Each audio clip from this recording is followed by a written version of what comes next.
Jai Siya Ram. Chapter Photosynthesis in Higher Plants. Photosynthesis, synthesis of food, sugar, glucose in presence of sunlight and chlorophyll pigment from carbon dioxide and H2O with subsequent release of oxygen. Okay. Old reaction जो था वो था 6CO2 plus 6H2O HMU. Chlorophyll के presence में ये बनता है C6H12O6 plus 6O2. But new reaction जो आया तो उसमें देखा गया 6CO2 प्लस 12H2O. यहाँ पे 12H2O है और फिर HMU लाइट और क्लोरोफिल के प्रेजेंस में ये बन रहा C6H12O6 plus 6H2O plus 6O2. तो ये अब कह सकते हैं हम लोग कि यहाँ से 6 से कैंसिल आउट कर देंगे. 6H2O जो है पहले 12H2O था, बट नहीं ऐसा नहीं कर सकते क्योंकि दोनों का जो सोर्स है ये जब देखा गया तो वो डिफरेंट है. यस. फोटोसिंथेसिस ये क्या है? फिजियोकेमिकल प्रोसेस है. Anabolism with respect to glucose. Anabolism with respect to glucose, क्योंकि यहाँ पे ग्लूकोज का फॉर्मेशन हो रहा है, that's why anabolism. Yes. Reduction हो रहा है, कार्बन डाइऑक्साइड का यहाँ पे रिडक्शन होता है. Energy consuming process, endergonic process है. ठीक है, यहाँ पे रिडॉक्स रिएक्शन होता. ओके. अर्ली एक्सपेरिमेंट, सबसे पहला एक्सपेरिमेंट है Moll's half leaf experiment used KOH to prove importance of CO2. तो जब स्टार से टेस्ट किया गया तो लीफ जो है, जो आउटसाइड बॉटल था वो पॉजिटिव टेस्ट दिया और जो इनसाइड बॉटल था वो नेगेटिव टेस्ट दिया. ओके. ये था Moll's half leaf experiment used KOH to prove importance of CO2. Okay. अब आता है Priestley Bell jar experiment. Plants restore to the air whatever breathing animals and burning candle remove. Plants restore to the air whatever breathing animals and burning candles remove. Priestley discovered oxygen as an element and not in photosynthesis. Yes. Ingenhousz experiment. Light is important. Worked on hydrilla plant, aquatic plant है जो कि told green parts release oxygen in presence of light. Green parts release oxygen in presence of light. उसके बाद है fourth Julius von Sachs experiment. Worked on variegated leaf. Conclusion क्या आया? Green parts are site of synthesis of glucose and starch. Okay. अब आता है fifth Engelmann prism experiment. जब light को प्रिज्म से पास किया गया तो 400 नैनोमीटर टू 700 नैनोमीटर में जो आता है जिसे कहते हैं पार, फोटोसिंथेटिकली एक्टिव रेडिएशन, जब ये प्रिज्म पे पड़ा देन यहाँ पे विबग्योर आया, तब फिर उसमें देखा गया जो ब्लू कलर है और फिर रेड कलर, यहाँ पे एरोबिक बैक्टीरिया बहुत ज़्यादा आके जमा हो गया. क्यों? क्योंकि यहाँ पे ऑक्सीजन रिलीज़ हो रहा था. रेड रीजन और ब्लू रीजन में मैक्सिमम बैक्टीरिया जमा हुआ था. ओके. ये क्लैडोफोरा है. ठीक है. तो अब ग्राफ देखते हैं. वाई एक्सिस पे है rate of photosynthesis measured by oxygen evolution और फिर एक्स एक्सिस पे है वेव लेंथ लैम्डा, ये नैनोमीटर में. ओके. ब्लू और रेड रीजन में इसका पिक हाई है और बाद बाकी हर जगह लो है. ओके. ये क्या है? ग्राफ. इस ग्राफ को कहते हैं action spectrum graph. Rate of photosynthesis measured by oxygen evolution और फिर वेवलेंथ के बीच में बनाया गया. यस. अब sixth Cornelius Van Nil experiment. Cornelius Van Nil experiment. He worked on purple and green sulfur photosynthetic bacteria.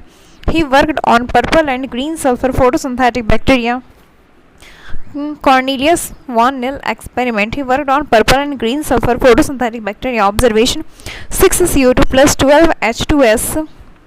तो फिर ये लाइट और पिगमेंट के प्रेजेंस में ये ग्लूकोज बना plus 6H2O plus 12S release हुआ. तो मतलब ये जितना S रिलीज़ हो रहा है ये कहाँ से आ रहा? पानी से आ रहा. मतलब पहले उसमें H2O लेते थे बट यहाँ पे H2S जो लिए थे तो ये वहाँ से आया. तो ये हाइपोथेसिस दिए oxygen must come from H2O and not CO2. Not CO2. तो फिर CO2 प्लस 2H2A जो है इससे बना CH2O whole N plus H2O plus 2A. तो ये सारा ए कहाँ से आया? पानी से आ रहा. इसलिए बोले oxygen must come from H2O and not CO2. Okay. Ruben Kamen Hassid and others proved Nil's hypothesis using heavy isotopes of oxygen. O18 लेके ये प्रूव किए. CO2 जो है C डबल बॉन्ड O और फिर H2O का ये दोनों साइड का H लेकर ये क्या बना? CH2O whole N. Okay. Plus NH2O. ये एक ऑक्सीजन जो CO2 का बचा हुआ है वहाँ से एक ऑक्सीजन और ये दोनों H, इससे ये बना NH2O। ओके, और पानी में लिए थे हम लोग O18, तो O18 सारा रिलीज हुआ तो फिर NO2। तो इसी से पता चला, ये प्रूफ किए कि हाँ जितना भी ऑक्सीजन है ये पानी से आकर रिलीज हो जाता। अब देखते हैं इसका एक ट्रिक था। CO2 प्लस H2O ये लाइट के प्रेजेंस में बनाता है शुगर प्लस ऑक्सीजन। ओके, तो सबसे पहला ये जो CO2 है इसका कौन एक्सपेरिमेंट प्रूफ किए थे? मोल्स हाफ लिफ एक्सपेरिमेंट के थ्रू इंपॉर्टेंस ऑफ CO2 बताया गया। यस, अब देखते हैं पानी H2O ये पानी नीला कलर का होता है, तो फिर यहाँ पे वॉन नील एक्सपेरिमेंट था। ये क्या बताया? जितना भी ऑक्सीजन जो रिलीज होता वो सारा पानी से आता, वॉन नील एक्सपेरिमेंट। यस, फिर उसके बाद ये सनलाइट है, तो सन को जो है हाउस में बंद कर दिया गया, तो इसे क्या कह सकते हैं? Engine house. तो इंजन हाउस बताए थे इंपॉर्टेंस ऑफ सनलाइट। ये वर्क किया था हाइब्रिला प्लांट पे जो कि एक्वेटिक प्लांट है, तो यहाँ से ऑक्सीजन, तो ये बताए he told that green parts release oxygen in presence of light. Okay, फिर उसके बाद आता क्या बना? C6H12O6। ये क्या है? सुगर। वॉन सैक, शुगर के बारे में बताया। वॉन सैक ये वर्क किए थे वेरिजेटेड लीफ पे, और conclusion the green parts are the synthesis of glucose and starch. Okay, फिर ऑक्सीजन पे ऑक्सीजन के बारे में बताया। प्रिस्टले क्या बताया? जो भी बर्निंग कैंडल और एनिमल्स जो इस एयर की क्वालिटी को डिस्ट्रॉय कर रहा, ग्रीन प्लांट्स जो है उसको रिस्टोर कर रहा। ये बस ये बताए थे, plant restore to the air. ये नहीं बताया कि ऑक्सीजन ये रिलीज करके कर रहा। ओके, यस, सारा हो गया। मोल्स हाफ लीफ हो गया, CO2 का। प्रिस्टले बेल्जर एक्सपेरिमेंट हो गया ऑक्सीजन के लिए। इंजन हाउस लाइट के बारे में बताया, ठीक है। जूलियस वॉन सैक ये बताया ग्लूकोज कहाँ बन रहा इस। ओके, इंगलमैन प्रिज्म एक्सपेरिमेंट ये एक्शन स्पेक्ट्रम दिए। Yes, rate of photosynthesis measured by oxygen evolution और वेवलेंथ के बीच में ये ग्राफ दिए, ठीक है। फिर Cornelius van Niel experiment, he worked on purple and green sulphur bacteria. Yes, और ये बताए थे वॉन नील एक्सपेरिमेंट, पानी से ऑक्सीजन आता है, ठीक है। अब देखते हैं Where does photosynthesis takes place? अब ये पढ़ते हैं। इसमें मॉर्निंग के टाइम और लेट इवनिंग के टाइम क्या होता है? Early morning and let evening के टाइम पे क्लोरोप्लास्ट जो होता ये मेसोफिल के पैरेलली अरेंज्ड होता। ओके, और फिर प्रॉपर डे के टाइम, नून के टाइम में ये परपेंडिकुलर मेसोफिल के परपेंडिकुलर हो जाता chlorophyll. Okay, photosynthesis, light reaction, dark reaction. Light reaction को कहते हैं फोटोकेमिकल फेज, थैलेकॉइड मेम्ब्रेन और ग्रेना लैमेले और stroma lamellae. Light reaction photochemical phase, light reaction को कहते हैं फोटोकेमिकल फेज, थैलेकॉइड मेम्ब्रेन और ग्रेना लैमेले और स्ट्रोमा लैमेले, थैलेकॉइड मेम्ब्रेन और grana lamellae. Non cyclic photophosphorylation, thylakoid membrane और grana lamellae, ठीक है। और स्ट्रोमा लैमेले यहाँ पे साइक्लिक वाला होता। ये गलती से सर मेरा गलत हो गया था टेस्ट में, कोई बात नहीं, आगे से ध्यान देना। यहाँ पे ATP प्रोडक्शन हुआ, NADPH का प्रोडक्शन हुआ, या फिर ये कह लो NADPH2 और NADPH+H+, ठीक है। और ऑक्सीजन इवॉल्व हुआ यहाँ से, ठीक है। डायरेक्टली लाइट डिपेंडेंट है, डार्क रिएक्शन और Calvin cycle, biosynthetic phase, dark reaction और इसे कैल्विन साइकिल भी कहते हैं। बायोसिंथेटिक फेज, स्ट्रोमा, ये स्ट्रोमा में होता है डार्क रिएक्शन, या फिर कैल्विन साइकिल इसे कह लो, या फिर बायोसिंथेटिक फेज है ये, ठीक है। Dark reaction, Calvin cycle, biosynthetic phase, ये स्ट्रोमा में होता है। Synthesis of sugar, use ATP and NADPH2। ये मिसनोमर है कि ये डार्क में होता है, बट ऐसा नहीं है। ये इनडायरेक्टली लाइट डिपेंडेंट है, लाइट के प्रोडक्ट पे डिपेंड करता है। Yes, how many types of pigments are used in photosynthesis? Photosynthetic pigment discovered और सेपरेटेड बाय पेपर क्रोमेटोग्राफी, पहले लीफ को क्रश किया गया, देन ये जो ग्रीन एक्सट्रैक्ट निकला है, जब इसमें ये पेपर डाला गया तो ये धीरे धीरे ऊपर गया तो कलर हमें पता चला। ओके, फैट सॉल्युबल है, found in thylakoid membrane. Anthocyanin non photosynthetic pigment, water soluble, और ये वैक्यूल में प्रेजेंट होता। ये वाटर सॉल्युबल है, नॉन फोटोसिंथेटिक पिगमेंट है, ये वैक्यूल में प्रेजेंट होता। ओके, टाइप्स, क्लोरोफिल और कैरोटिनॉइड, 2 टाइप्स है, क्लोरोफिल A और B। Chlorophyll A bright blue to blue green colour का है, bright blue to blue green colour का है, chlorophyll A bright blue to blue green colour का है। फिर क्लोरोफिल बी ये ग्रीनिश येलो हो गया, ठीक है। फिर कैरोटीनॉइड में आता है ज़ैंथोफिल और beta carotene. Xanthophyll yellow colour का और बीटा कैरोटीन येलो ऑरेंज है, ओके। अब देखते हैं chlorophyll. Chlorophyll biosynthesis succinyl coenzyme A plus glycine plus Fe plus Mg, okay. Biosynthesis succinyl coenzyme A plus glycine plus Fe plus Mg। Biosynthesis succinyl coenzyme A से मिलकर बना है plus glycine plus Fe plus Mg, okay. Tadpole like structure Mg बीच में है और ये चारों बगल से हेड है और ये नीचे टेल हो गया, okay. Chlorophyll a chief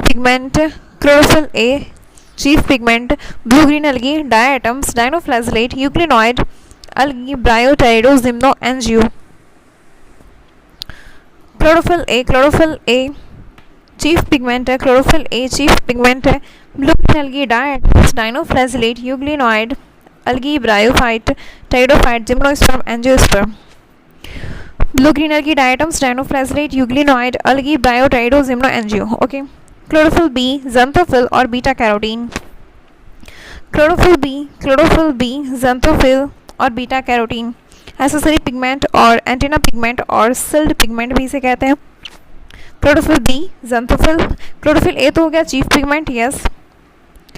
chlorophyll B xanthophyll और बीटा कैरोटीन ये एसेसरी पिगमेंट है। Antenna molecule shield pigment prevent photo oxidation of chlorophyll A. Photo oxidation क्या होता है? Damage through excessive light fall, okay. Transfer absorb energy to the reaction centre, enhance action spectrum of photosynthesis, okay. अब देखते हैं graph. Absorption of light by chloroplast pigment ये Y axis पे और x axis पे लैम्डा है wavelength nanometre में, okay. सबसे ज़्यादा ब्लू और रेड में हो रहा है एब्जॉर्प्शन ऑफ लाइट, ठीक है। ये क्या है? एब्जॉर्प्शन स्पेक्ट्रम है, ठीक है। तो यहाँ पे ए जो है ब्लू में ए कम है बी के कंपैरिजन में। जब जहाँ पे ब्लू है, ब्लू के रेंज में क्लोरोफिल बी ज़्यादा है ए के कंपैरिजन में, क्लोरोफिल बी ज़्यादा है, बट रेड में क्लोरोफिल बी कम है ए के कंपैरिजन में। या फिर ये कह लो क्लोरोफिल ए कम है बी से ब्लू में और फिर ए ज़्यादा है रेड में, ठीक है। और कैरोटीनॉइड इसका ऐसे हल्का सा दो पिक बनता है ये बीच में, ठीक है। क्लोरोफिल ए कम है बी में बट रेड में क्लोरोफिल ए ज़्यादा हो जाता, ओके। अब देखते हैं लाइट एब्जॉर्ब और इधर हो गया वेवलेंथ। तो क्लोरोफिल ए के जो है पैरेलली या फिर ये कह लो सुपर इम्पोज हो जाता है एक्शन स्पेक्ट्रम। क्लोरोफिल ए के सुपर इम्पोज हो जाता है एक्शन स्पेक्ट्रम जो कि रेट ऑफ फोटोसिंथेसिस बताता है। Blue and red light are effective for transpiration constituting its action spectrum. Photo means हो गया group of pigments and proteins, photo system क्या है? Group of pigments and proteins, okay. Photo system. Reaction centre में क्या है? Chlorophyll a single molecule, बस यही है सिर्फ। But light harvesting complex, photo system में दो चीज़ आ गया, एक रिएक्शन सेंटर हो गया और दूसरा light harvesting complex. Reaction centre में क्लोरोफिल ए सिंगल मॉलिक्यूल है, फिर इसका सेकेंड पार्ट जो है light harvesting complex LHC, light harvesting complex. ये दो पार्ट में डिवाइड होता है, light harvesting pigment LHP antenna और दूसरा हो गया protein. Light harvesting pigment LHP ये एंटीना और फिर ये दूसरा पार्ट हो गया protein. Light harvesting complex LHC इसका ये दो पार्ट है, light harvesting pigment LHP antenna, light harvesting pigment LHP antenna को कहते हैं, ठीक है। और क्या है? लाइट हार्वेस्टिंग कॉम्प्लेक्स में और प्रोटीन है। लाइट हार्वेस्टिंग पिगमेंट हो गया और फिर प्रोटीन है, okay. There are two photo system named in order of discovery and not in order of their function, okay. यहाँ पे रिएक्शन सेंटर है बीच में क्या मतलब? सबसे ऊपर में यहाँ पे reaction centre chlorophyll A, okay. और ये जो पूरा मॉलिक्यूल है यहाँ पे LHP light harvesting pigment, light harvesting pigment जो है एंटीना ये है और फिर बीच में यहाँ पे प्रोटीन प्रेजेंट है, ओके। इन दोनों को कलेक्टिवली कहते हैं LHC लाइट हार्वेस्टिंग कॉम्प्लेक्स, ठीक है। 2PS दो फोटो सिस्टम है, PS1 और PS2। PS1 has chlorophyll A reaction centre, absorption spectrum 700 nanometre का है। Has chlorophyll A reaction centre है PS1 PS1 का has chlorophyll A reaction centre है, ओके। और फिर PS2 हैज़ क्लोरोफिल ए, यहाँ पे रिएक्शन सेंटर है। PS1 में जो क्लोरोफिल ए है reaction centre, maximum absorption 700 nanometre, maximum absorption 700 nanometre. तो इसको ये भी लिखते हैं क्लोरोफिल ए PS1 का equals to P700, chlorophyll A PS1 का P700 लिखते हैं। और फिर PS2 has chlorophyll A reaction centre with maximum absorption of 680 nanometre. PS2 जो है मैक्सिमम एब्जॉर्प्शन ऑफ 680 नैनोमीटर। तो फिर यहाँ पे क्लोरोफिल ए का जो यहाँ पे PS2 है इक्वल्स टू P680 भी से लिखते हैं। PS2 का जो है क्लोरोफिल ए उसे P680 भी लिखते हैं, यस। PS1 वाले को 700 भी लिखते हैं, ठीक है। तो यहाँ पे से एच म्यू लाइट जो है एंटीना मॉलिक्यूल्स ले रहा, फॉरवर्ड कह लो या फिर 700 नैनोमीटर का ये लाइट ले रहा और कहाँ तक पहुँचाया, P700 के पास पहुँचाया। देन वहाँ से इलेक्ट्रॉन इमिट हुआ, electron is lost only from reaction centre. तो P700 जो है PS1 का, यहाँ से इलेक्ट्रॉन निकला। और फिर प्राइमरी इलेक्ट्रॉन एक्सेप्टर यहाँ पे है FeS, iron sulphur protein. Primary electron acceptor यहाँ पे आयरन सल्फर प्रोटीन है, इसने एक्सेप्ट किया, ठीक है। ये हो गया PS1 की बात। PS2 का जो ये एंटीना मॉलिक्यूल्स है चारों वॉल का, ये लाइट एब्जॉर्ब किया 680 नैनोमीटर जो कि रेड कलर में आता, ये लाइट एब्जॉर्ब किया। फिर ये कहाँ तक पहुँचाया, क्लोरोफिल ए तक पहुँचाया, P680 जिसे कहते हैं। यहाँ से फिर इलेक्ट्रॉन इमिट हुआ। फिर then primary electron acceptor pheophytin इसे एक्सेप्ट किया, जो कि primary electron acceptor of PS2 है, यस। P680 का है, फियोफाइटिन ने इलेक्ट्रॉन लिया, ओके। अब देखते हैं light reaction, photochemical phase, light reaction photochemical phase, event और requirement. Event absorption of light energy and excitation of electron, absorption of light energy and excitation of electron. Requirement क्या क्या चाहिए, PS2 and PS1 primary electron acceptor और चाहिए। तो यहाँ पे pheophytin for PS2 and iron sulphur protein FeS for PS1, okay. Second, electron transport chain और electron transport system ETS और इसे कह सकते हैं ETC। ये इलेक्ट्रॉन कैरियर है प्लास्टोक्विनॉन PQ। ये इलेक्ट्रॉन एंड H+ एक्सेप्टर है, इलेक्ट्रॉन एक्सेप्टर है। सबसे पहला इलेक्ट्रॉन कैरियर, अब देखते हैं इलेक्ट्रॉन कैरियर्स के बारे में पढ़ते हैं। सबसे पहले प्लास्टोक्विनॉन PQ से रिप्रेजेंट करते हैं electron and H+ acceptor, electron and H+ acceptor gets reduced to PQS2 plastoquinone, okay. ये इंट्रिंसिक है, मोबाइल है। Cytochrome B6F electron acceptor, cytochrome B6F electron acceptor helps in pumping of proton, yes. Plastoquinone ये electron and H+ acceptor get reduce to PQS2 plastoquinone, ये intrinsic है, mobile है, okay. Cytochrome B6F electron acceptor helps in pumping of proton, okay. Electron acceptor, electron ये accept करता है और H+ को pump कर देता है ल्यूमेन में, यस। अब देखते हैं इसके बाद आता plastocyanin PC copper containing blue green protein, plastocyanin PC copper containing blue green protein, electron acceptor only, ये एक्सट्रिंसिक है। Inner surface of thylakoid membrane, plastocyanin PC से रिप्रेजेंट करते हैं copper containing blue green protein, electron accept only, extrinsic है, ये extrinsic protein है, yes. Inner surface of thylakoid membrane, move towards PS1 always, ये cytochrome B6F से जो है PS1 की तरफ जाता, तो फिर मूव टुवर्ड्स PS1, ओके। अब उसके बाद आता है FeS आयरन सल्फर प्रोटीन, ये एक्सट्रिंसिक है, outer surface of thylakoid membrane. FD ferredoxin ये भी एक्सट्रिंसिक है, outer surface of thylakoid membrane. FNR FD NADP reductase, ferredoxin NADP reductase, ये भी एक्सट्रिंसिक है, outer surface of thylakoid membrane. Oxygen liberation water splitting, photolysis of water, oxygen O2 liberation,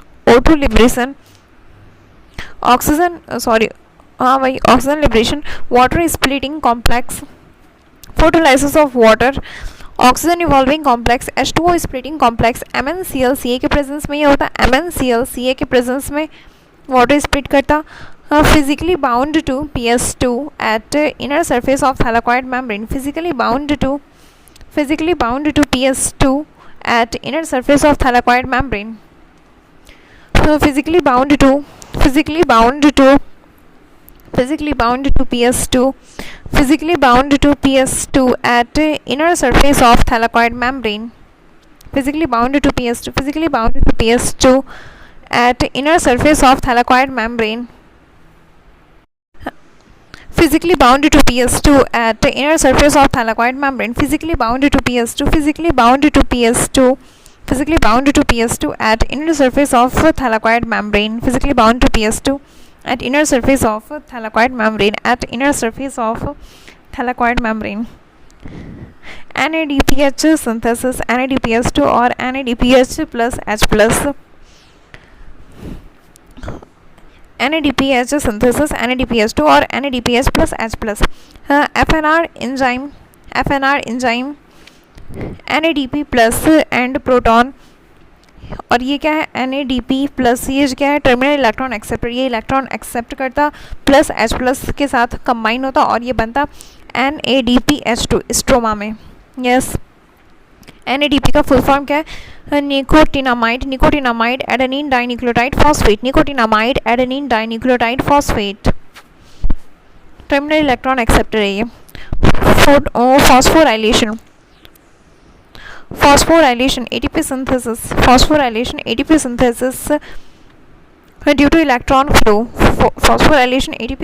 due to electron flow. Non-cyclic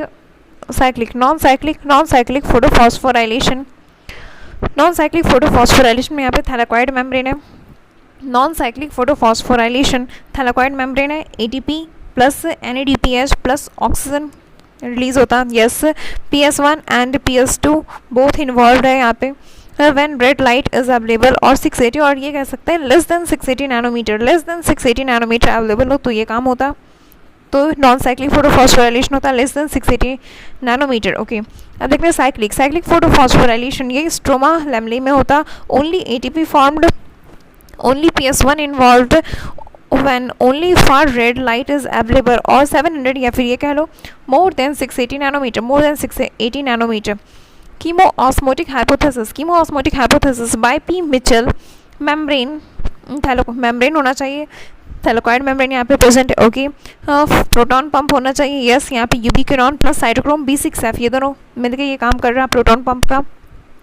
proton gradient, हाँ इसी की वजह से हो रहा है. ठीक है, फिर उसके बाद ATP सिंथेज कॉम्प्लेक्स प्रेजेंट होना चाहिए. तो यस यहाँ पे CF0 CF1 है. C हो गया क्लोरोप्लास्ट के लिए वर्ड यूज़ किया गया है. ओके, अब देखते हैं CF0 CF1 क्या है. CF0 ये प्रोटॉन टनल है. CF0 ये प्रोटॉन टनल है. Intrinsic and trans membrane facilitated diffusion of H+ from lumen to stroma. Channel protein है ये. यस, CF1 क्या है? ATP synthase. ADP plus IP से ये ATP बनाता है. रोटेटरी प्रोटीन है ये. एक्सट्रिंसिक है. Outer surface of thylakoid membrane, ये एक्सट्रिंसिक है. Outer surface of thylakoid membrane present होता है ये. यस, अब देखते हैं स्ट्रक्चर. उससे पहले यहाँ पे फोटोफॉस्फोराइलेशन होता है, तो यहाँ पे NADP प्लस है. ओके, और जहाँ वहाँ पे जो ऑक्सीडेटिव फॉस्फोराइलेशन होता तो वहाँ पे NAD प्लस है बस. बट यहाँ पे फोटोफॉस्फोराइलेशन में NADP प्लस है. P से याद रख लो फोटो. यस, ठीक है. अब देखते हैं स्ट्रक्चर. ये क्लोरोफिल है. ठीक है, ये हो गया एक थैलाकॉइड है, बट जब बंडल में है तो इसे कह रहे हैं ग्रैनम. प्लूरल में ग्रेना कहते हैं. ओके, ये इसके अंदर का स्पेस को ल्यूमेन कह रहे हैं. ओके, ये हो गया स्ट्रोमा लैमेलाe. यहाँ पे स्ट्रोमा प्रेजेंट है. ठीक है, ये ल्यूमेन और ये थैलाकॉइड और यहाँ पे स्ट्रोमा लैमेलाe. ओके, तो अब देखते हैं. सबसे पहले 680 नैनोमीटर की लाइट, 680 नैनोमीटर की वेवलेंथ की लाइट ये आती PS2 में पड़ा, एंड देन यहाँ से इलेक्ट्रॉन इजेक्ट हुआ. कहाँ गया? प्राइमरी इलेक्ट्रॉन एक्सेप्टर के पास. तो PS2 का प्राइमरी इलेक्ट्रॉन एक्सेप्टर है फियोफाइटिन. तो फियोफाइटिन इलेक्ट्रॉन एक्सेप्ट किया. पहला इलेक्ट्रॉन तो लाइट इस पर पड़ा तो यहाँ से इलेक्ट्रॉन इजेक्ट हुआ. ओके, बट सेकेंड टाइम में क्या होता है? PS2 के पास फिजिकली बॉन्डेड यहाँ पे प्रेजेंट होता ऑक्सीजन इवॉल्विंग कॉम्प्लेक्स. तो यहाँ पे MnCl के प्रेजेंस में H2 ब्रेक होता. 2 इलेक्ट्रॉन रिलीज करता +2s प्लस 1 नेसेंट ऑक्सीजन। तो ये 2 इलेक्ट्रॉन जो है ये गया, इलेक्ट्रॉन कहाँ गया, PS2 के पास, देन उसके बाद प्राइमरी इलेक्ट्रॉन एक्सेप्टर फ्लोफाइटिन के पास इलेक्ट्रॉन गया, एंड देन फिर ये इलेक्ट्रॉन गया PQ के पास, PQ प्लास्टोक्विनॉन के पास गया इलेक्ट्रॉन, देन फिर ये H प्लस PQ, ये इलेक्ट्रॉन यहाँ से लिया फ्लोफाइटिन से, PQ इलेक्ट्रॉन लिया प्लास्टोक्विनॉन, और ये H प्लस लिया स्ट्रोमा से, देन ये रिड्यूस हुआ PQH2 में। ओके, फिर ये इलेक्ट्रॉन दिया साइटोक्रोम B6F को, और साइटोक्रोम B6F इलेक्ट्रॉन लिया और ये H प्लस स्ट्रोम ल्यूमेन में ये पंप कर दिया, या फिर ये कह दो डंप कर दिया, हाँ ठीक है। देन फिर ये साइटोक्रोम B6F ये इलेक्ट्रॉन दिया PC को, प्लास्टोसाइनिन को ये इलेक्ट्रॉन दिया, देन फिर प्लास्टोसाइनिन को ये इलेक्ट्रॉन दिया, इलेक्ट्रॉन फिर प्लास्टोसाइनिन लेके आया इलेक्ट्रॉन PS1 के पास, प्लास्टोसाइनिन इलेक्ट्रॉन लेके आया PS1 के पास, PS1 को इलेक्ट्रॉन दिया, देन ये PS1 प्राइमरी इलेक्ट्रॉन एक्सेप्टर को इलेक्ट्रॉन देता है जो कि FeS है, आयरन सल्फर प्रोटीन। ये इलेक्ट्रॉन या तो यहाँ से देगा या फिर 700 नैनोमीटर वेवलेंथ की लाइट स्ट्राइक की PS1 पे, देन यहाँ से इलेक्ट्रॉन इजेक्ट हुआ और गया प्राइमरी इलेक्ट्रॉन एक्सेप्टर के पास, और PS1 का प्राइमरी इलेक्ट्रॉन एक्सेप्टर है FeS, iron sulphur protein. Then इसके पास इलेक्ट्रॉन पहुंचा, फिर उसके बाद ये इलेक्ट्रॉन दिया FD फेराडॉक्सिन को, एंड देन फिर FD NADP reductase, ferredoxin NADP reductase ये इलेक्ट्रॉन लिया, देन फिर ये इलेक्ट्रॉन देता है किसको, NADP प्लस को, ये इलेक्ट्रॉन दिया, NADP प्लस इलेक्ट्रॉन लिया, और स्ट्रोमा से ये H प्लस साथ लेता है, और ये रिड्यूस होके क्या बनाया, NADPH2 या फिर NADPH plus H plus. Okay, ये स्ट्रोमा से इलेक्ट्रॉन यूज़ कर लिया, तो स्ट्रोमा में इलेक्ट्रॉन कम हो चुका है, यस सॉरी, स्ट्रोमा से ये H प्लस लिया, हाँ इलेक्ट्रॉन तो ferredoxin NADP plus reductase, ferredoxin NADP reductase, हाँ सही है, फेराडॉक्सिन NADP रिडक्टेज ये इलेक्ट्रॉन इसको दिया था, फेराडॉक्सिन NADP रिडक्टेज ये इलेक्ट्रॉन दिया NADP प्लस को, प्लस ये H प्लस लिया स्ट्रोमा से और ये बनाया NADPH2। ओके, तो स्ट्रोमा से H प्लस कम हो रही, यस, और फिर ये जो ऑक्सीजन जब टूट रहा था तो यहाँ पे 2H प्लस बना, तो ल्यूमेन में H प्लस की कॉन्सेंट्रेशन इंक्रीज हो रही, और PQ प्लास्टोक्विनॉन और साइटोक्रोम B6F ये दोनों मिलकर भी H प्लस अंदर डंप किया था, यस, तो अंदर में क्या हो रही, H प्लस की कॉन्सेंट्रेशन इंक्रीज हो रही, ल्यूमेन में H प्लस की कॉन्सेंट्रेशन इंक्रीज हो रही तो pH डिक्रीज हो रही, और फिर बाहर में स्ट्रोमा में क्या हो रहा, और ये यूज़ भी कर रहा NADP प्लस, तो बाहर में स्ट्रोमा में H प्लस की कॉन्सेंट्रेशन डिक्रीज हो रही एंड pH इंक्रीज हो रही। ओके, ये था नॉन साइक्लिक फोटोफॉस्फोराइलेशन। अब देखते हैं cyclic photophosphorylation.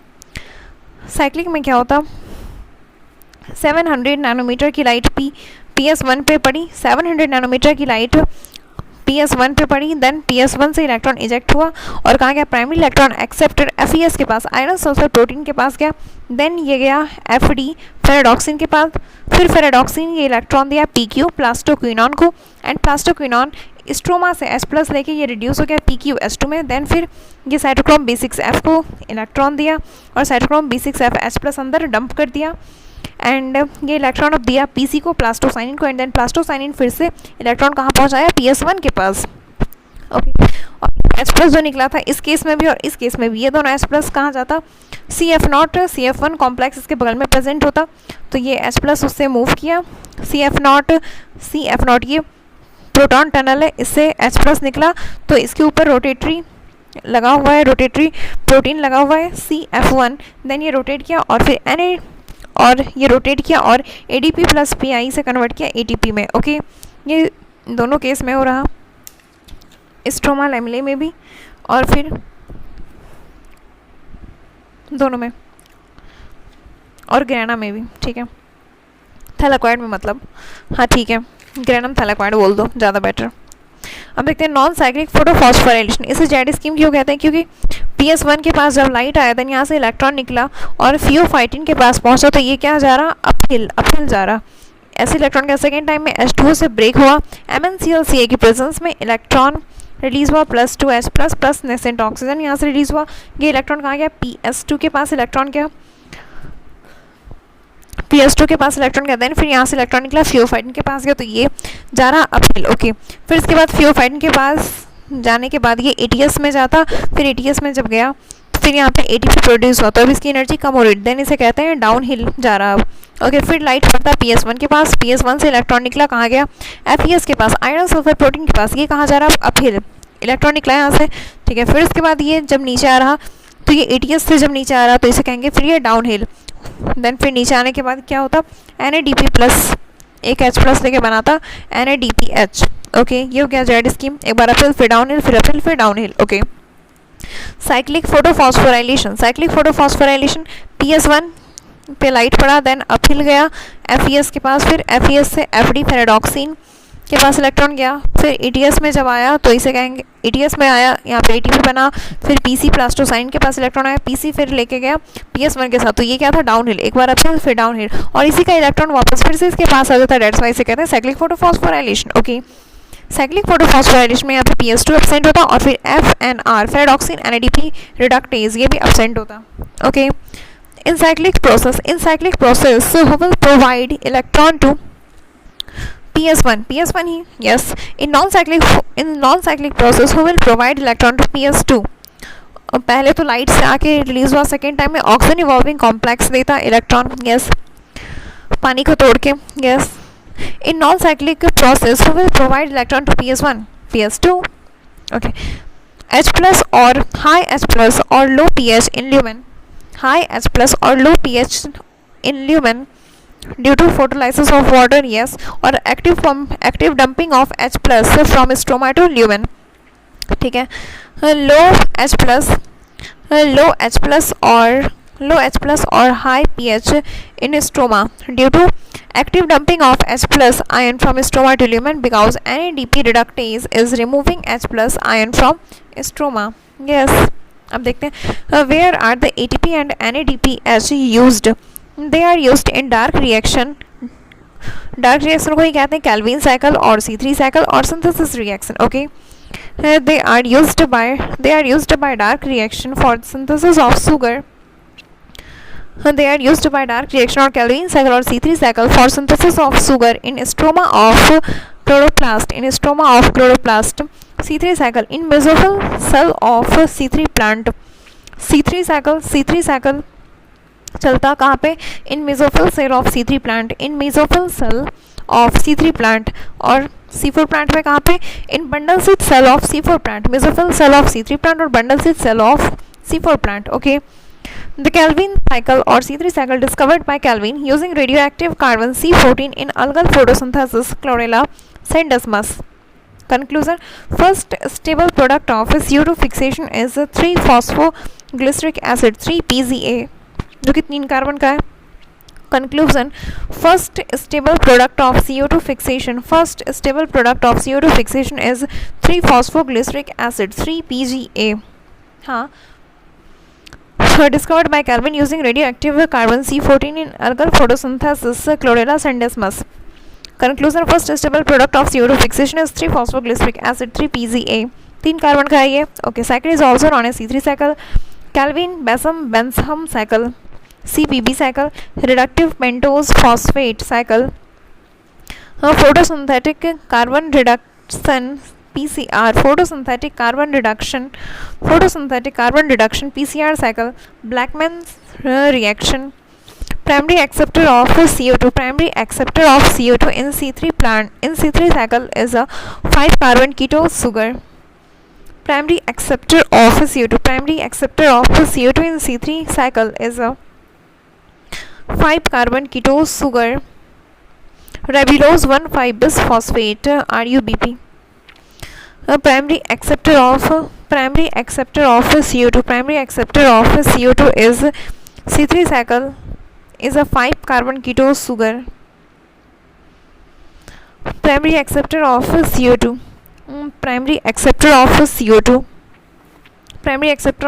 in C3 cycle is a primary acceptor of CO2 in C3 cycle is a 5-carbon ketose sugar, ribulose 1,5-bisphosphate RUBP ये 5 कार्बन का है प्लस CO2 के साथ मिला 1 कार्बन, देन कार्बोक्सिलेशन हुआ रुबिस्को एंजाइम के प्रेजेंस में और ये बना 6 कार्बन का इंटरमीडिएट ये जो कि अनस्टेबल है, देन फॉर्म हुआ 2 molecule of 3-phosphoglyceric acid 3 carbon का 2 मॉलिक्यूल ऑफ 3-phosphoglyceric एसिड जो कि 3 कार्बन का है, यस ये स्टेबल है। 2 molecule of 3 phosphoglyceric acid, 2 molecule of 3 phosphoglyceric acid, ये 3 कार्बन का है, 2 molecule of 3 phosphoglyceric acid 3 carbon का, और ये स्टेबल है। Okay, Rubisco most abundant protein इन बायोस्फीयर, मोस्ट अबंडेंट प्रोटीन इन बायोस्फीयर रुबिस्को। अगर 10 रुबिस्को प्रेजेंट है और 10 CO2 और 10 O2 है तो ये 10 CO2 से कंबाइन होगा, more affinity towards CO2, more affinity towards CO2। RUBP carboxylase oxygenase, RUBP carboxylase oxygenase. Bifunctional enzyme high temperature पे more affinity for O2 than CO2 और लो टेम्परेचर पे more affinity for CO2 then O2। इसको ये याद रखने का trick है, हमारे एरिया में दाल वगैरह की खेती ज़्यादा होती, मतलब डाइकॉट यहाँ ज़्यादा है, C3 प्लांट ज़्यादा है, और हम लोग ट्रॉपिक में नहीं टेम्परेट में, मतलब टेम्परेट यहाँ का टेम्परेचर कम है ट्रॉपिक के कंपैरिजन में, तो कम टेम्परेचर पे C3 प्लांट और हाई टेम्परेचर पे C4 प्लांट, और लो टेम्परेचर पे CO2 की कॉन्सेंट्रेशन ज़्यादा है, CO2 और लो टेम्परेचर पे CO more affinity towards CO2, yes CO2 की ज़्यादा एफिनिटी है, CO2 की तरफ ज़्यादा एफिनिटी है O2 के कंपैरिजन में, तो यहाँ C3 प्लांट है तो काम चल जाता है। रुबिस्को CO2 के साथ कंबाइन करके ऑक्सीजन करता, ऑक्सीजन से नहीं करता, बट और हाई टेम्परेचर पे ऑक्सीजन की तरफ ज़्यादा एफिनिटी है CO2 के कंपैरिजन में, तो मोनोकॉट और C4 प्लांट के पास तो स्पेशल C4 पाथवे है, तो उससे काम चल जाता, तो उससे भी ऑक्सीजन इंक्रीज है तो कोई दिक्कत नहीं है। ज़्यादा टेम्परेचर पे मोनोकॉट एग्जिस्ट कर लेता है, लाइक ग्रास, बहुत धूप में जल जाता बट वह फिर से ग्रो कर लेता है, तो इसलिए हाई टेम्परेचर पे C4 और मोनोकॉट प्लांट। ओके, प्लांट अब देखते हैं, तो फिर लो टेम्परेचर पे हो गया CO2 की तरफ ज़्यादा एफिनिटी ऑक्सीजन के कंपैरिजन में, और हाई टेम्परेचर पे more affinity for O2 than CO2, high temperature पे more affinity for O2 than CO2। ठीक है, प्लांट फर्स्ट स्टेबल प्लांट में देखा गया, फर्स्ट स्टेबल प्रोडक्ट दो तरह का बन रहा है, एक C3 एसिड है जो कि 3 फॉस्फोग्लिसरिक एसिड, तो ऐसे प्लांट को कहा गया C3 plant, mostly dicot rice and wheat monocot है, ये एक्सेप्शन है, राइस एंड व्हीट मोनोकॉट है, ये एक्सेप्शन है C3 प्लांट का example. Okay, C4 plant oxalo acetic acid, C4 acid जिसमें बना ऑक्सैलो एसिटिक एसिड, तो ऐसे प्लांट को कहें C4 प्लांट, इसका एग्जांपल है mostly monocot, maize, sugar cane, sorghum. Okay, exception chenopodium amaranthus dicot, okay. Calvin cycle 6 turn to produce 1 glucose, 6 carbon का Calvin cycle 6 turn to produce 1 glucose, 6 carbon का है, yes 6 CO2 fixation होता है for 1 glucose molecule के लिए। सबसे पहले 6 RUBP जो कि 5 कार्बन का है, तो 5 6 30 कार्बन है स्टार्टिंग में। ओके, यहाँ पे 6 CO2 आया और ये कार्बन डाइऑक्साइड, ये एक कार्बन है, इसमें 6 CO2 आया। रुबिस्को एंजाइम की प्रेजेंस में यहाँ पे कार्बोक्सिलेशन हुआ, और ये मोस्ट क्रूशियल स्टेप है, कार्बोक्सिलेशन हुआ, ये बना के 12 molecule of 3 phosphoglyceric acid, 12 molecule of 3 phosphoglyceric acid जो कि ये 3 कार्बन का है। ओके, फिर यहाँ पे रिडक्शन हो रहा जो कि रिवर्स ऑफ ग्लाइकोलाइसिस है, 12 ATP से 12 ADP बना, 12 ATP से 12 ADP बना। यहाँ पे ये 12 3 फॉस्फोग्लिसरिक एसिड जो कि 3 कार्बन का है, 12 मॉलिक्यूल ऑफ 3 फॉस्फोग्लिसरिक एसिड जो कि 3 कार्बन का है। यहाँ पे 12 ATP से 12 ADP बना, ये 12 मॉलिक्यूल जो कि 3 फॉस्फोग्लिसरिक एसिड से क्या बना, 12 1,3-bis phosphoglyceric acid, 12 molecule of 1,3-bis phosphoglyceric acid, ये 3 कार्बन का। फिर यहाँ से 12 IP रिलीज हुआ और 12 NADPH, 12 NADPH से ये 12 NADP प्लस में रिड्यूस हो गया, और ये बना क्या, 12 molecule of 3 phosphoglyceraldehyde, 12 molecule of 3 phosphoglyceraldehyde 3 carbon का, 12 molecule of 3 phosphoglyceric acid, 12 molecule of 3 phosphoglyceric acid, ये 3 कार्बन का है। 12 ATP से 12 ADP बना, और ये अब बन चुका है 12 molecule of 1,3-bis phosphoglyceric acid. हाँ, ATP से आगे इसके अंदर फॉस्फेट आ चुका है, 1,3-bis phosphoglyceric acid, 1,3-bis phosphoglyceric acid. Then यहाँ से 12 IP रिलीज हो गया, और फिर NADPH से NADP प्लस बना, और ये 12 molecule of 3 phosphoglyceraldehyde, 12 molecule of 3 phosphoglyceraldehyde 3 carbon का ये बन गया। ओके, इसमें से 10 मॉलिक्यूल अलग हो गया और फिर 2 मॉलिक्यूल अलग हो गया। 2 मॉलिक्यूल ऑफ 3 फॉस्फोग्लिसरॉल्डिहाइड, 2 मॉलिक्यूल ऑफ 3 फॉस्फोग्लिसरॉल्डिहाइड अलग हो गया। ये इसमें 3 कार्बन था तो 3 2 जा 6 कार्बन का ये आगे चल के ग्लूकोज बनता है। कैसे? फ्रक्टोज 1,6 बस फॉस्फेट, ये कन्वर्ट हुआ 2 मॉलिक्यूल ऑफ 3 फॉस्फोग्लिसरॉल्डिहाइड, ये कन्वर्ट हुआ फ्रक्टोज 1,6 बस फॉस्फेट में, एंड देन फ्रक्टोज 6 फॉस्फेट में 3 फॉस्फोग्लिसरॉल्डिहाइड था ना, यस 3 फॉस्फोग्लिसरॉल्डिहाइड, 3 फॉस्फोग्लिसरॉल्डिहाइड ये पहले कन्वर्ट हुआ फ्रक्टोज 1,6 बस फॉस्फेट में, देन फिर फ्रक्टोज 6 फॉस्फेट, फिर ग्लूकोज 6 फॉस्फेट, एंड देन फिर ग्लूकोज बन गया। ओके, और फिर ये जो 10 मॉलिक्यूल जो बचा हुआ था 3 फॉस्फोग्लिसरॉल्डिहाइड का, 3 कार्बन जो किए, ये 6 ATP यूज़ किया, 6 ATP से 6 ATP बना और ये कन्वर्ट हो गया 6 मॉलिक्यूल ऑफ RuBP में जो कि 5 कार्बन का है। Yes, 10 molecule of 3 फॉस्फोग्लिसरॉल्डिहाइड, 10 molecule of 3 फॉस्फोग्लिसरॉल्डिहाइड 3 carbon का है जो कि ये बना 6 मॉलिक्यूल ऑफ RuBP 5 कार्बन का। अभी कितना है? 10 मॉलिक्यूल ऑफ 3 फॉस्फोग्लिसरॉल्डिहाइड था तो 3 2 सा सॉरी ये 3 कार्बन का है, हाँ तो 10 मॉलिक्यूल है, 3 10 जा 30, और फिर बाद में कितना बना 6 RuBP बना 5 कार्बन का, 5 6 30, यस बैलेंस है। 6 ATP यूज़ किया और ये क्या है? ये हुआ रीजनरेशन ऑफ RuBP, और ये crucial step for uninterrupted cycle, ये सबसे क्रूशियल स्टेप है। यस, तो फिर यहाँ पे RuBP से अब इसको देखते हैं। RuBP ये पहले 5 कार्बन का था, ये 1 कार्बन का जो CO2 है इससे कंबाइन हुआ, कार्बोक्सिलेशन हुआ, 6 कार्बन का अनस्टेबल बनता है। देन जैसे ही ये बनता है मॉलिक्यूल 6 कार्बन का तो ये टूट जाता है, 3 कार्बन अलग 3 कार्बन अलग 3 फॉस्फोग्लिसरिक एसिड में। देन फिर यहाँ पे रिडक्शन हुआ तो यहाँ पे ये ATP यूज़ करता तो फिर 12 मॉलिक्यूल ऑफ 1,3 बस फॉस्फोग्लिसरिक एसिड बनता। देन फिर उसके बाद NADPH आता, फिर उसके बाद ये बन जाता 3 फॉस्फोग्लिसरॉल्डिहाइड तो यहाँ पे रिडक्शन हुआ, सेकेंड स्टेप में ये रिडक्शन हुआ, 3 फॉस्फोग्लिसरॉल्डिहाइड बन चुका है।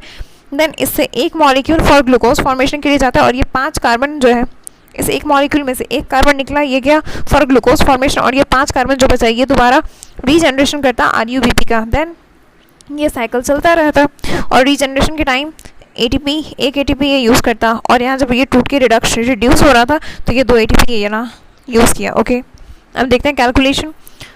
C3 cycle in out, in ये 6 CO2 ले रहा 18 ATP, इधर 12 यूज़ किया और 6 रीजनरेशन में, तो फिर हो गया 18 ATP। ओके, 12 NADPH 12 ATP इधर और 6 12 13 14 15 16 17 18, हाँ 18 ATP यूज़ हुआ और फिर 12 NADPH। यस, अब देखते हैं C3 साइकिल में, मतलब हाँ C3 साइकिल में ये इन था, अब आउट 1 ग्लूकोज आउट हुआ और फिर 18 ADP आउट हुआ and 12 NADP plus 1 glucose out हुआ, 18 मॉलिक्यूल ऑफ ADP निकला प्लस 12 IP निकला और फिर 12 NADP plus. Okay, for fix 1 CO2 ATP और NADPH देखते हैं तो ATP 3 ATP यूज़ हुआ, 2 ATP रिडक्शन में और 1 ATP रीजनरेशन में। यस, और NADPH की बात करें तो फिर 2 NADPH रिडक्शन में यूज़ हुआ। ओके, अब देखते हैं अगर प्रोडक्ट 3 फॉस्फोग्लिसरिक एसिड है, अगर प्रोडक्ट आया है 3 phosphoglyceraldehyde, then number of carbon जितना प्रोडक्ट में है उसका इक्वल होगा number of CO2 required equal to number of RuBP required equal to turn of Calvin cycle. ठीक है, तो ये 3 कार्बन था तो ये भी 3 CO2 यूज़ हुआ, 3 RuBP यूज़ हुआ और फिर 3 बार केल्विन साइकिल टर्न किया, देन बना था ये 3 मॉलिक्यूल का। ओके, अगर बन रहा है फॉस्फोग्लिसरॉल्डिहाइड तो अगर प्रोडक्ट में ये है तो ओके, ATP कितना यूज़ हुआ तो एक साइकिल में 3 यूज़ होता है तो यहाँ पे 3 साइकिल चला है, 3 3 जा 9। NADP कितना यूज़ हुआ, एक बारी में यूज़ होता है 2 तो फिर 3 2 जा 6। ओके, अब देखते हैं the C4 pathway Hatch and Slack pathway Cox-Catch found that in sugarcane monocot first stable product of CO2 fixation is 4 carbon acid. Found that sugarcane Cox-Catch found that in sugarcane monocot first stable product of CO2 fixation is 4 carbon acid oxaloacetic acid OAA. Hatch and Slack found that the complete pathway and called it as C4 pathway, C4 cycle. Found the complete pathway and called it as C4 pathway. Hatch and Slack found that complete pathway and called it as C4 pathway, C4 cycle. C3 pathway is universal for all photosynthetic organism plants. C3 pathway is universal for all photosynthetic organism plants सभी के लिए. C4 pathway चलता है plus C3 pathway ये main biosynthetic pathway है. C4 plant में इसकी C4 plant की प्रोडक्टिविटी ज़्यादा होती है, मोर प्रोडक्टिविटी. C4 पाथवे चलता है प्लस C3 पाथवे जो है वो क्या है, main photosynthetic pathway. Okay, C3 plant has only C3 cycle. Yes, अब देखते हैं C4 plant. First stable product is OAA oxaloacetic acid 4 carbon का. The mesophyll cell lack rubisco enzyme in C4 plant. The mesophyll cell lack rubisco enzyme. The mesophyll cell C4 plant की बात हो रही है. The mesophyll cell lack rubisco enzyme in C4 plant. Bundle cell have rubisco enzyme. In C4 plant. Okay, अब देखते हैं. Tolerate high temperature, high salinity, low water condition. No photo respiration takes place in C4 plant. Double carboxylation. Use mesophyll and bundle sheath cell. Kranz anatomy. Primary acceptor of CO2 is Kranz anatomy है. Kranz anatomy कैसे, ये बीच में bundle sheath हो गया, बीच में vascular bundle और इसके चारों बगल बंडल सीथ सेल है और फिर इसके चारों बगल मेसोफिल सेल है. मेसोफिल सेल ये ग्रैनल है, यहाँ पे ग्रैना प्रेजेंट है. ओके, मेसोफिल सेल में उसके नीचे है bundle sheath cell. Impermeable for gases exchange, ये बिग है, थिक है. No intercellular space present between them, ये अग्रैनल है, यहाँ पे ग्रैना अपसेंट है.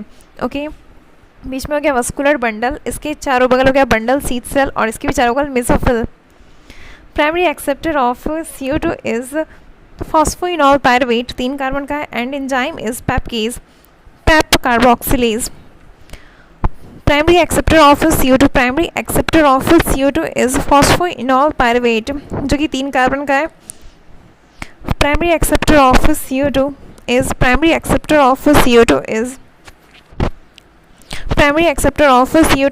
फॉस्फोइनॉल पायरुवेट, ये 3 कार्बन का. Primary acceptor of CO2 is phosphoenol pyruvate. Primary acceptor of CO2 is phosphoenol pyruvate and enzyme is PEPcase. The C4 pathway, यहाँ पे chloroplast dimorphism एक है, यहाँ पे ग्रैनल क्लोरोप्लास्ट और दूसरा है अग्रैनल क्लोरोप्लास्ट. यहाँ पे स्ट्रोमा में ग्रैना एब्सेंट है, यहाँ पे सिर्फ और सिर्फ स्ट्रोमा लेवल ही प्रेजेंट है. यस, तो फिर यहाँ पे ये ग्रैनल क्लोरोप्लास्ट जो है, अग्रैनल क्लोरोप्लास्ट, तो यहाँ पे ग्रैना एब्सेंट है, सिर्फ और सिर्फ यहाँ पे स्ट्रोमा लेवल ही प्रेजेंट है. तो यहाँ पे सिर्फ साइक्लिक हो सकता है. PS2 एब्सेंट है, तो यहाँ पे वाटर का हाइड्रोलाइसिस ऑफ वाटर नहीं होगा क्योंकि PS1 तो एब्सेंट है और PS1 किस में होता है, ग्रैना में, और ये एग्रैनल क्लोरोप्लास्ट है, यहाँ पे ग्रैना एब्सेंट है, सिर्फ और सिर्फ स्ट्रोमा लेवल प्रेजेंट है. ओके, सेकेंड है ग्रैनल क्लोरोप्लास्ट, तो यहाँ पे ग्रैना प्रेजेंट है, नॉन साइक्लिक होगा. PS1 एंड PS2 दोनों है, तो यहाँ पे splitting of water, hydrolysis of water होगा, तो यहाँ पे ऑक्सीजन रिलीज होगा. यस, अब देखते हैं. सबसे पहले ये CO2 आता मेसोफिल सेल में आता. कार्बोनिक एनहाइड्रेज के प्रेजेंस में ये बन गया SCO3 माइनस. ओके, एक कार्बन है, का है ये, एक कार्बन है प्लस, ये किसके साथ रिएक्ट किया, पैप के साथ ये जुड़ा, SCO3 माइनस, ये पैप के साथ जुड़ा. फॉस्फोइनॉल पायरुवेट, ये 3 कार्बन का है, ये इसके साथ जुड़ा. पैप की इस एंजाइम के प्रेजेंस में फॉस्फोइनॉल पायरुवेट कार्बोक्सिलेज एंजाइम का ये नेम है, पैपकेज. ये SCO3 minus plus PEP 3 carbon का ES से जुड़ा पैपकेज एंजाइम की प्रेजेंस में, और ये बना क्या, oxalo acetic acid OA। Oxalo acetic acid ये 4 कार्बन का है, yes OA oxalo acetic acid ये 4 कार्बन का। इसके बाद ये बना मैलिक एसिड 4 कार्बन का, SCO3 माइनस ये कंबाइन हुआ पैप के साथ फॉस्फेनॉल पायरुवेट के साथ, जो कि ये 3 कार्बन का और ये 1 कार्बन का, ये इसके साथ कंबाइन हुआ पैप के साथ। देन पैपकीज की, हाँ पैपकीज एंजाइम की प्रेजेंस में C4 में ये पैप कंबाइन हुआ, ठीक है, पैप के साथ कंबाइन किया पैपकीज एंजाइम, और ये बना क्या OA ऑक्सैलो एसिटिक एसिड ये 4 कार्बन का। देन फिर ये मैलिक एसिड में कन्वर्ट होता या फिर एस्पार्टिक एसिड में कन्वर्ट होता। देन ये ट्रांसपोर्ट होकर कहाँ आया, मेसोफिल सेल से ये बंडल स्थित सेल में आया, बंडल स्थित सेल में आया मैलिक एसिड ये 4 कार्बन का है। फिर यहाँ पे डिकार्बोक्सिलेशन हुआ तो यहाँ से कार्बन डाइऑक्साइड रिलीज हो जाता, कार्बन डाइऑक्साइड हटा, और ये कार्बन डाइऑक्साइड कहाँ गया RUBP, एंड RUBP के पास गया CO2 कंबाइन हुआ, कार्बोक्सिलेशन हो रहा है किसके प्रेजेंस में, रुबिस्को एंजाइम के प्रेजेंस में, और ये बना क्या फॉस्फोग्लिसरिक एसिड, 3 फॉस्फोग्लिसरिक एसिड बना। देन फिर ATP यूज़ किया, 2 मॉलिक्यूल ऑफ ATP यूज़ हुआ तो ये बना 1,3 बिसफॉस्फोग्लिसरिक एसिड, एंड देन फिर 2 मॉलिक्यूल ऑफ NADPH यूज़ किया, एंड देन ये बना 3 फॉस्फोग्लिसरल्डिहाइड बना। देन फिर उसके बाद अब रीजनरेशन, और फिर इसका जो है 1 कार्बन निकल के जाता ग्लूकोज के फॉर्मेशन में, और फिर 5 कार्बन वो गया रीजनरेशन में, वो रिडक्शन हो रहा था, कार्बोक्सिलेशन रिडक्शन, अब ये हो रहा है रीजनरेशन। रीजनरेशन में क्या, देन फिर से RUBP बनाया 5 कार्बन कीटोज, ओके। ये तो हो गया C3 साइकिल चला, कार्बन डाइऑक्साइड जो आया था, यस। अब ये जो मैलिक एसिड जो इसमें आया था या फिर एस्पार्टिक एसिड, यहाँ से कार्बन डाइऑक्साइड निकला था, डिकार्बोक्सिलेशन हुआ था। अब बचा क्या पायरुविक एसिड, पायरुविक एसिड ये 3 कार्बन का होता है, इसे फिर से दोबारा भेजा जाता मेसोफिल सेल में, तो फिर से ये बंडल स्थित सेल से कहाँ गया, मेसोफिल सेल में गया, ओके। और ये जो बंडल स्थित सेल है ये स्क्लेरेनकाइमा का बना हुआ है, तो फिर ये स्क्लेरेनकाइमा का बना है तो फिर no diffusion of gases occur, okay. ये जो क्लोरोप्लास्ट है ये ए ग्रेनल है, मतलब यहाँ पे ग्रेना एब्सेंट है, PS2 एब्सेंट है, ऑक्सीजन इवॉल्विंग कॉम्प्लेक्स एब्सेंट है, तो no oxygen production takes place here, oxygen यहाँ पे नहीं है, तो यहाँ पे RUBP सिर्फ और सिर्फ किसके साथ कंबाइन होगा, CO2 के साथ, इसलिए तो C4 की प्रोडक्टिविटी ज़्यादा होती है C3 के कंपेरिजन में, C3 प्लांट के कंपेरिजन में, यस। अब इसके बाद ये पायरुविक एसिड ये कहाँ गया, ये गया मेसोफिल सेल में, और मेसोफिल सेल कैसा है, ये ग्रेनल क्लोरोप्लास्ट होता है इसके पास, हाँ स्ट्रोमा, और ये हो गया साइटोप्लाज्म, ये इसमें आया हो, पायरुविक एसिड आया मेसोफिल सेल में, मेसोफिल सेल के ग्रेनल क्लोरोप्लास्ट में आया, ये स्ट्रोमा में PA पायरुविक एसिड जो है ये 3 कार्बन का, ये 2 ATP यूज़ करके कन्वर्ट हुआ, 2 ATP से 2 ATP बना, और ये पायरुविक एसिड ये कन्वर्ट हुआ PEP में, फॉस्फोइनॉल पायरुवेट में, फॉस्फोइनॉल पायरुवेट ये 3 कार्बन का है, इसमें कन्वर्ट हो गया, यस। देन फिर PEP ये ग्रेनल क्लोरोप्लास्ट से बाहर आया, ग्रेनल क्लोरोप्लास्ट से बाहर आया PEP 3 कार्बन का, यस हो गया। 2 ATP यूज़ किया तो PA पायरुविक एसिड से ये बन गया PEP फॉस्फोइनॉल पायरुवेट 3 कार्बन का, फिर ठीक है, फिर से ये PEP, फिर जब कार्बन डाइऑक्साइड आएगा तो फिर से SCO3 माइनस में कन्वर्ट हुआ, CA के प्रेजेंस में, कार्बोनिक एनहाइड्रेस के प्रेजेंस में, फिर उसके बाद ये से कंबाइन होकर फिर ये साइकिल चलता रहेगा, ओके। अब देखते हैं calculation for 1 CO2 in C4 plant, for 1 CO2 C3 cycle जब चलता है तो यहाँ अपने ATP और NADP कितना बनता है पहले वो देखते हैं। C3 साइकिल से 3 ATP का यूज़ करता है ये, और फिर 2 NADPH का यूज़ करता, और C4 साइकिल में 2 ATP का ये यूज़ किया, तो फिर C4 प्लांट टोटल कितना ATP यूज़ किया, 5 ATP, और फिर 2 NADPH to fix 1 CO2, okay. तो C4 प्लांट में अगर 1 ग्लूकोज मॉलिक्यूल बनाना है तो फिर मतलब कितने बार साइकिल चलेगा, 6 बार चलेगा, तो 5 6 30 ATP, और फिर 6 2 12 NADPH 30 ATP and 12 NADPH to form 1 glucose, okay C4 plant में, यस। अब देखते हैं calculation, number of ATP, calculate number of ATP to form 1 glucose in rice monocot, rice जो कि मोनोकॉट है, बट राइस क्या है, ये C3 प्लांट है, C3 प्लांट में ATP पूछा तो 18 ATP, यस C3 प्लांट है ये, तो इसमें C3 साइकिल चल रहा। Number of ATP needed in C4 cycle of sugarcane to form 1 glucose, ये शुगर कैन मानते हैं C4 प्लांट है, बट इसमें क्वेश्चन में पूछा क्या, सिर्फ और सिर्फ C4 साइकिल के लिए पूछा गया है। Number of ATP needed in C4 cycle of sugar cane to form 1 glucose. C4 cycle में 2 ATP यूज होता, तो 6 बार चलेगा, 6 टू जा 12 ATP। ओके, अब देखिए number of ATP used by sugar cane in C3 cycle. C3 cycle में कितना use करेगा, 12 प्लस 6 18, 18 ATP यूज़ करेगा। Okay, total ATP used by sugar cane to form 1 glucose. Sugar cane ये क्या है, C4 प्लांट है, तो फिर टोटल कितना था, 30, 5 ATP एक बार में, 6 5 6 30 ATP। ओके, अब देखते हैं फोटो रेस्पिरेशन। इससे पहले इसकी ज़रूरत क्या है, क्यों पड़ी, पहले ये देखते हैं। टेम्परेचर जब 20 to 25 डिग्री सेल्सियस है, तो उस टाइम स्टोमाटा ओपन, ये रूम टेम्परेचर है 20 to 25 डिग्री सेल्सियस, ये टेम्परेचर जो है 20 to 25 डिग्री सेल्सियस है। ओके, इस टाइम पे ये नॉर्मल टेम्परेचर, तो इस टाइम पे तो स्टोमाटा ओपन है, तो सनलाइट पड़ रहा पानी पे, तो यहाँ पे हाइड्रोलाइसिस भी हो रहा, तो ऑक्सीजन रिलीज हो गया, तो स्टोमाटा से बाहर चला गया, और ये कार्बन डाइऑक्साइड आराम से अंदर आ रहा, क्योंकि स्टोमाटा भी ओपन है, नॉर्मल टेम्परेचर है, रूम टेम्परेचर। तो ये CO2 अंदर आया, रुबिस्को से कंबाइन का, और फिर कैल्विन साइकिल और C3 साइकिल चल रहा। यस, बट जब टेम्परेचर काफ़ी ज़्यादा है 40 to 45 डिग्री सेल्सियस, तो इस टाइम पे स्टोमाटा क्लोज रहता है। ओके, तो जब स्प्लिटिंग ऑफ वाटर तो हो रहा है, क्योंकि सनलाइट है, तो सनलाइट वाटर पे पड़ा, तो स्प्लिटिंग हो रहा, बट यहाँ से ऑक्सीजन बाहर नहीं आ पा रहा, क्योंकि स्टोमाटा क्लोज है, और फिर CO2 भी अंदर नहीं आ पा रहा। तो फिर ये ऑक्सीजन, तो अंदर में CO2 की कंसनट्रेशन कम है और ऑक्सीजन की ज़्यादा है, तो ऑक्सीजन रुबिस्को से कंबाइन कर होता, और फिर यहाँ पे फोटो रेस्पिरेशन और C2 साइकिल चलता, जो कि वेस्ट प्रोसेस है, loss of ATP and CO2, और ये टॉक्सिन प्रोड्यूस करता। अब देखते हैं फोटो रेस्पिरेशन ये है क्या, और C2 साइकिल जिसे कहते हैं light dependent oxidation of sugar RUBP in chloroplast with successive release of CO2 in mitochondria involving utilisation of ATP। ये वेस्टफुल प्रोसेस है, neither synthesis of sugar nor ATP। Almost 25% productivity lost. 3 organelle इसमें use होता, chloroplast, peroxisome, mitochondria. In C3 plant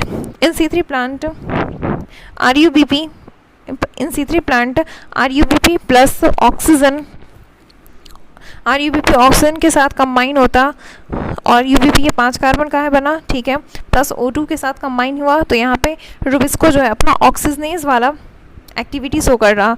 जैसे अगर मान लो 125 पर Rubisco present है, तो फिर 100 मॉलिक्यूल ऑफ अगर CO2 है और 25 मॉलिक्यूल ऑफ O2 है, तो ये 100 मॉलिक्यूल जो है रुबिस्को का ये कंबाइन हो जाएगा 100 मॉलिक्यूल ऑफ CO2 से कंबाइन हो जाएगा, और C3 साइकिल चलेगा, और 25 मॉलिक्यूल रुबिस्को का ये कंबाइन हो जाएगा 25 मॉलिक्यूल ऑफ O2 से, और फिर ये चलेगा फोटो रेस्पिरेशन और C2 साइकिल। तो ये दोनों हो रहा, और ये वो किस में रहा, C3 प्लांट में। यस, तो जब ऑक्सीजन से ये कंबाइन हुआ तो बना गया 3 फॉस्फोग्लिसरिक एसिड, 3 कार्बन का है, जो कि 3 फॉस्फोग्लिसरिक एसिड जो कि 3 कार्बन का है। यस, प्लस 2 फॉस्फोग्लाइकोलेट,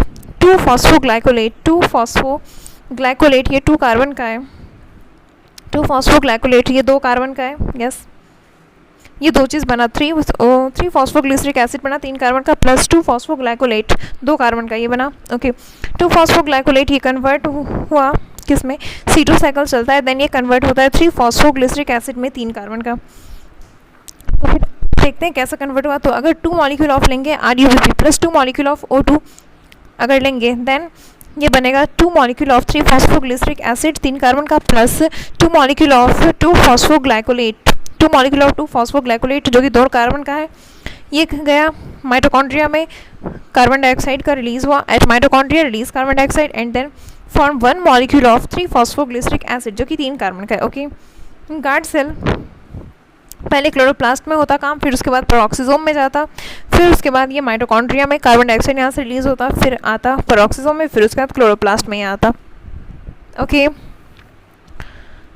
अब देखते हैं guard cell of C3 plant have PEPcase. Guard cell of C3 plant have PEPcase. Guard cell of C3 plant have PEPcase. C3 plant में प्रेजेंट होता पैप, यस, गार्ड सेल में। Okay, अब देखते हैं acceptor product और enzyme क्या क्या है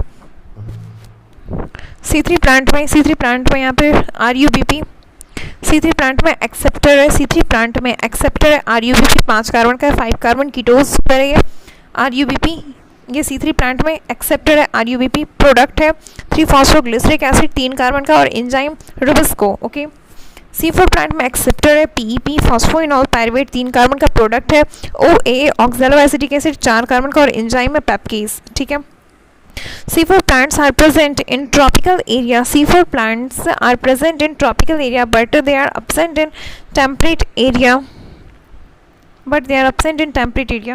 Why? क्योंकि tropical C4 plant is present in tropical area but absent in temperate area. Why?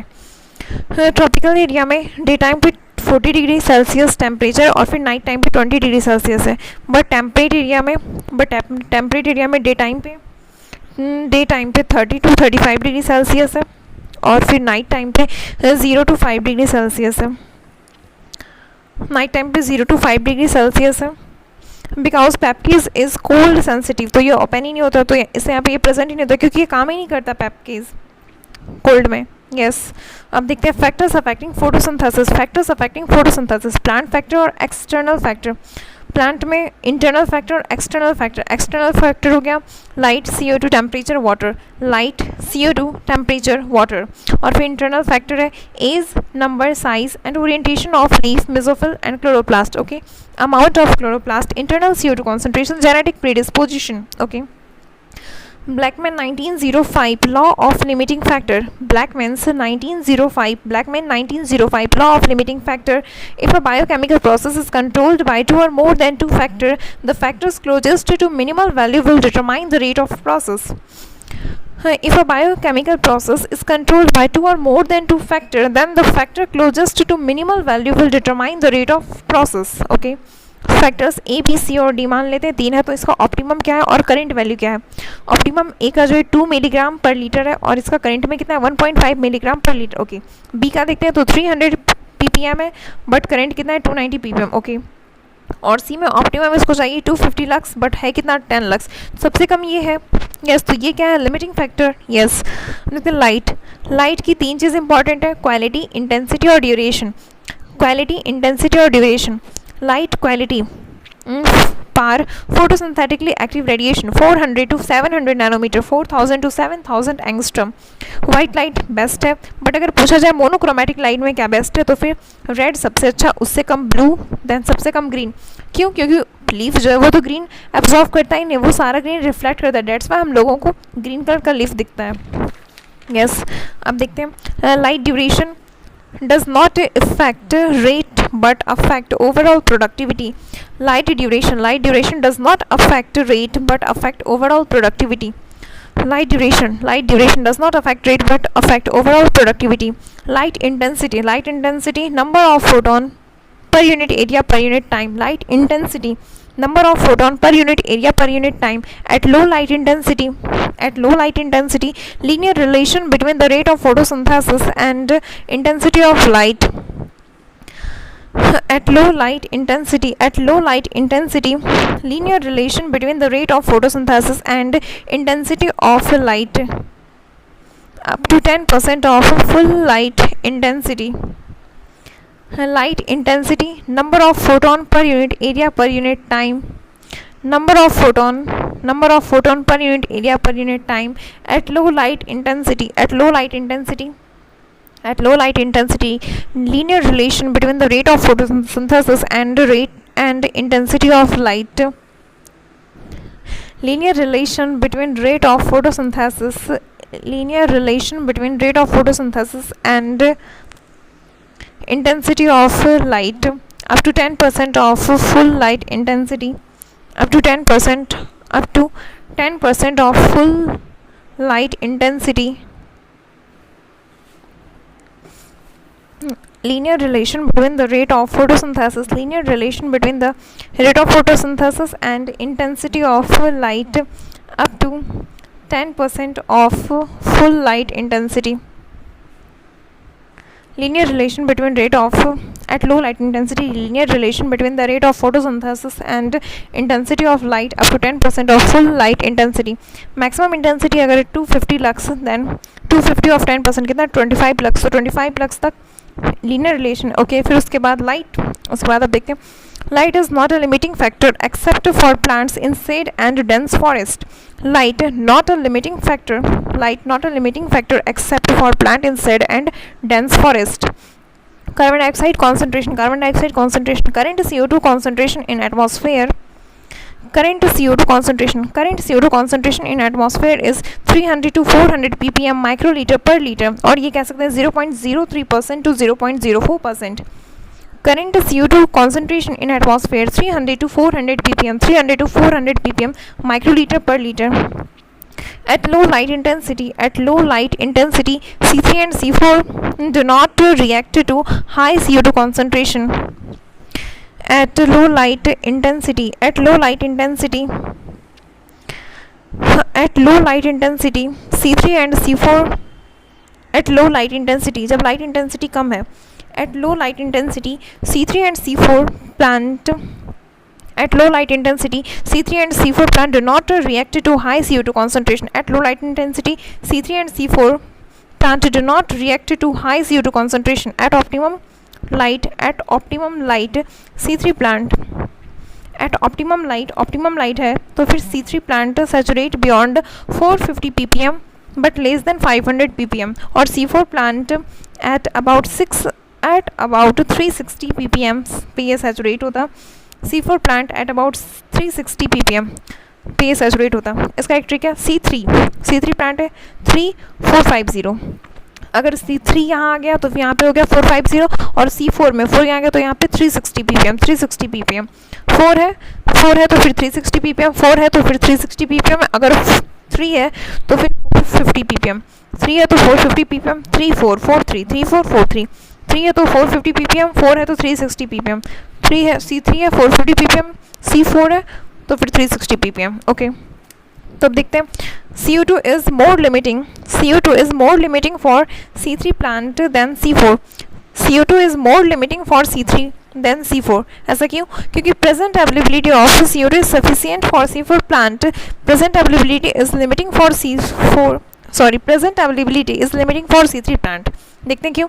क्योंकि availability of CO2 in atmosphere जो वो 300 ppm टू 400 ppm तक है। ये availability of CO2 in atmosphere है हमारे एटमॉस्फेयर में, और C4 प्लांट का कितना है 360, तो फिर ये 300 से 400 के बीच में आ गया 360 ppm, तो इतना तो अवेलेबल है ही हमारे एटमॉस्फेयर में।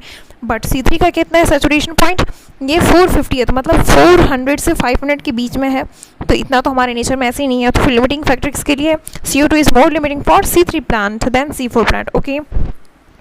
By increasing the concentration of CO2, both C3 and C4 plants so increase in their productivity up to 300 ppm. C4 plant shows increased productivity up to 450 ppm. C3 plant will so increase in their productivity up to 450 ppm. C3 plant will so increase in their productivity.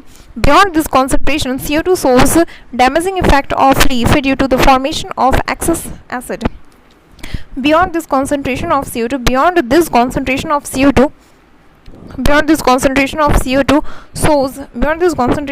shows damaging effect on leaf due to formation of excess acid, okay। CO2 fertilization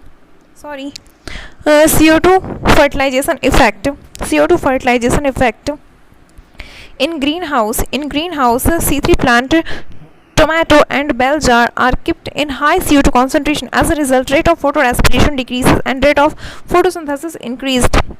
CO2 fertilization effect in greenhouse C3 plant tomato and bell jar are kept in high CO2 concentration. As a result, C3 plant है ये, yes, as a result rate of photorespiration decreases and rate of photosynthesis increases। क्यों? क्योंकि ये green house gas है यहाँ पे, तो फिर यहाँ पे कार्बन डाइऑक्साइड की अमाउंट बहुत ज़्यादा है, तो C3 प्लांट को अगर कार्बन डाइऑक्साइड मिलेगा तो ये ऑक्सीजन के साथ कंबाइन भी नहीं करेगा, क्योंकि CO2 की कॉन्सेंट्रेशन काफ़ी ज़्यादा है। हाँ, ग्रीन हाउस में से रखा गया है, यस, तो इससे यहाँ पे प्रोडक्टिविटी ज़्यादा हो जाती है किसकी, C3 प्लांट्स की। That's why rate of photosynthesis ज़्यादा है That's why क्या हुआ, as a result rate of photorespiration decreases and rate of photosynthesis increases. Yes, CO2 is a greenhouse gas. By increasing concentration of greenhouse gas, मतलब CO2 की concentration जब increase कर रहे हैं, then significant productivity rise in C3 plant, i.e. they are known as greenhouse crops. Example, tomato and bell jar. Okay 450 अगर Rubisco है तो इसमें से 450 का 450 जो है CO2 के साथ गया, एक्सेस O2 के साथ एक भी नहीं गया. यस अब देखते हैं टेम्परेचर.